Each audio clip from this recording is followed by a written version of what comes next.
dan ini adalah foto. Bukti bahwasanya beliau masih terkena gangguan non medis karena larangan di tempat sakral.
Bismillahirrahmanirrahim. Assalamualaikum warahmatullahi wabarakatuh. Alhamdulillahirrabbilalamin. Allahumma sholli ala sayyidina Muhammad wa ala ali sayyidina Muhammad.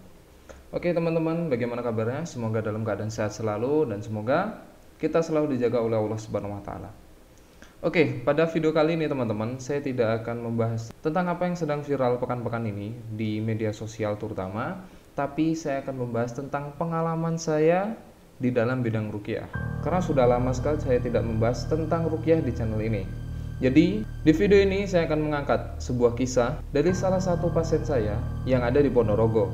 Beliau mendapatkan kontak saya di akun media sosial saya. Lalu beliau menghubungi saya dan berkonsultasi tentang apa yang beliau alami. Jadi seperti ini ceritanya teman-teman. 13 tahun yang lalu, beliau asalnya dari sebuah daerah yang ada di Jawa Timur, yaitu Ponorogo. Ketika usia 20-an tahun, beliau pergi ke Bali dengan niatan untuk liburan. Nah, cerita ini berawal dari sini. Jadi beliau pergi ke daerah Sange. Nah, daerah Sange ini teman-teman, bahwasanya ini salah satu hutan yang bisa dibilang hutan yang sangat sakral di Bali. Di sana banyak sekali pohon-pohon yang tinggi, terus habitat daripada kera ataupun monyet, dan ini salah satu objek wisata yang ada di Bali. Dan tidak hanya itu, di tengah-tengah hutan Sange ini terdapat beberapa pura yang cukup besar dan digunakan masyarakat di sana, saudara-saudara kita di kalangan agama Hindu, untuk beribadah di sana. Jadi beliau ke sana dalam kondisi sedang halangan atau haid. Beliau nggak tahu nih aturan pergi ke tempat sakral yang ada di Bali dan apa aja aturannya beliau nggak tahu. Sehingga beliau masuk ke tempat tersebut di hutan Sange, lalu beliau berfoto di patung raksasa Hanuman. Di sana beliau langsung ngambil beberapa foto dan naasnya beliau membaca tulisan bahwasanya di sana dilarang untuk berfoto, apalagi dalam keadaan haid atau dengan keadaan kotor di tempat sakral. Akhirnya tanpa berpikir panjang, beliau langsung pergi dari tempat tersebut dan mengajak saudaranya untuk pergi dari tempat tersebut. Singkat cerita, setelah beliau pergi dari tempat tersebut, beliau merasa badannya seperti panas, terus pegel-pegel, punggungnya ngerasa ada beban yang sangat kuat sekali di punggungnya dan terasa pusing. Dan suhu badannya pun langsung naik, yaitu panas. Singkat cerita, sekarang beliau berumur 30 tahunan. Dan bercerita kepada saya bahwasanya beliau saat ini sedang dalam taraf pengobatan kasus sihir. Kasus sihir yang beliau hadapi alhamdulillah sudah mulai membaik, tetapi anehnya ketika beliau bereaksi dalam kondisi kesurupan, entitas yang memasuki tubuh beliau adalah seekor monyet, dan beliau berlagak seperti seekor kera ataupun monyet ketika beliau sedang kesurupan. Singkat cerita, beliau ditanya oleh praktisi ruqyahnya bahwasanya ada nggak foto ataupun video ataupun dokumentasi apapun ketika di suatu tempat yang banyak monyetnya, karena sudah berjalan beberapa tahun dan beliau pun lupa. Memang seingatnya beliau pernah pergi ke tempat tersebut yaitu Sange, tetapi tidak pernah mengambil dokumentasi di sana. Jadi Beliau bingung nih, apa yang sebenarnya terjadi pada diri beliau. Dan ketika di ruqyah itu, si monyet tersebut mengaku bahwasanya ada dokumentasi yang diambil di sana tanpa izin. Yang pertama, kedua, beliau dalam keadaan kotor. Lalu beliau coba mengingat-ingat dan ternyata tidak ketemu. Dan suatu hari Allah berikan hikmah terhadap beliau ketika membuka album foto-fotonya ketika masih kecil, beliau menemukan foto tersebut.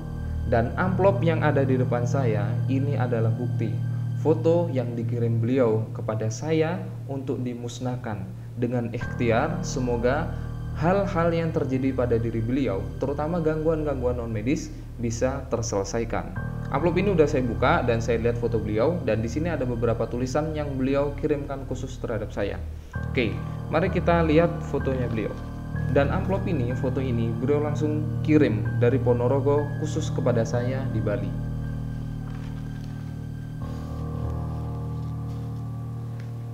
Dan ini adalah foto bukti bahwasanya beliau masih terkena gangguan non medis karena larangan di tempat sakral.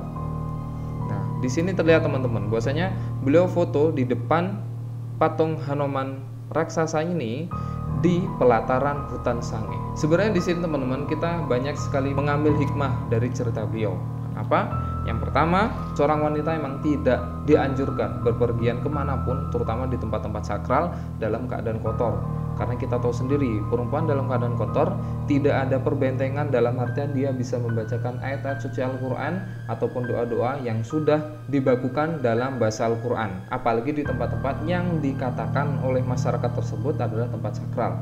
Oke, saya tidak akan membahas tentang tempat ini dari segi umum atau dari segi masyarakat, tapi saya akan membahas tempat ini dalam segi akidah seorang muslim.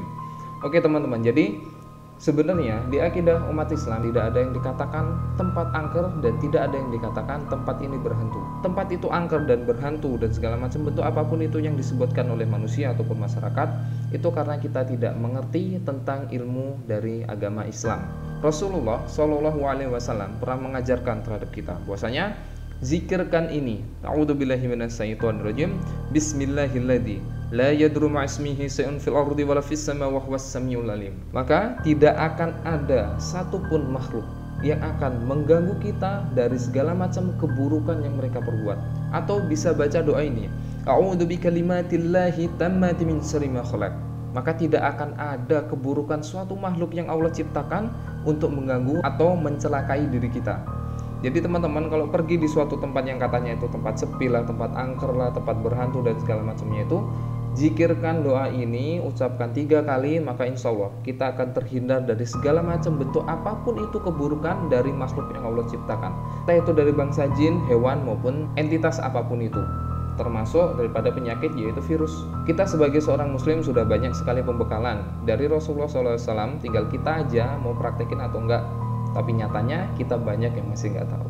Oke, kita akan balik lagi pada kisah beliau. Jadi foto ini dikirim kepada saya dengan tujuan supaya dihancurkan atau dibakar, dan semoga beliau bisa sembuh dari penyakit sihirnya yang menimpa beliau. Karena gini teman-teman, kalau sudah ada satu entitas daripada bangsa jin itu menempel pada tubuh manusia, apalagi bikin penyakit pada tubuh manusia, maka ketika ada sihir atau sejenisnya menghinggap tubuh manusia, dia akan gampang sekali untuk merusak dan menyakiti tubuh manusia. Dan beliau bermaksud dengan tujuan semoga jika foto ini sudah dibakar, maka gangguan tersebut sudah tidak ada dan segera mendapatkan jodohnya.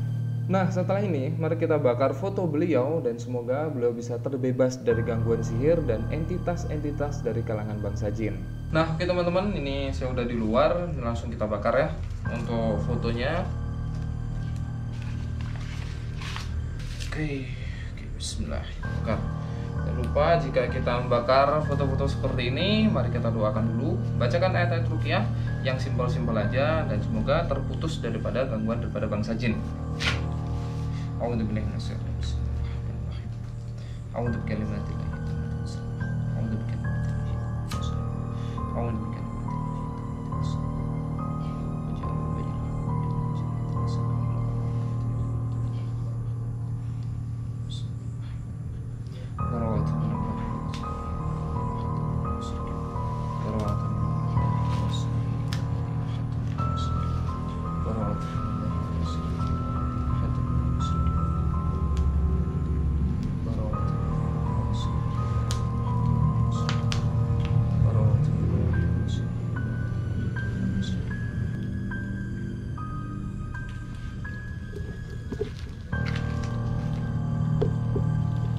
Nah, alhamdulillah itu tadi videonya udah saya bakar langsung untuk fotonya, dan semoga beliau bisa terbebas dari belenggu-belenggu sihir ataupun, dan kita doakan semoga beliau cepat mendapatkan jodohnya dan diangkat dari penyakitnya. Dan untuk teman-teman yang lainnya, semoga kita selalu dalam lindungan Allah Subhanahu wa taala, tetap banyak berzikir, tetap banyak kerjakan amal ibadah karena kita yang butuhkan, bukan Allah yang membutuhkan. Dan support terus channel ini dengan cara mengklik tombol subscribe, like, komen, dan share sebanyak-banyaknya jika memang video ini bermanfaat.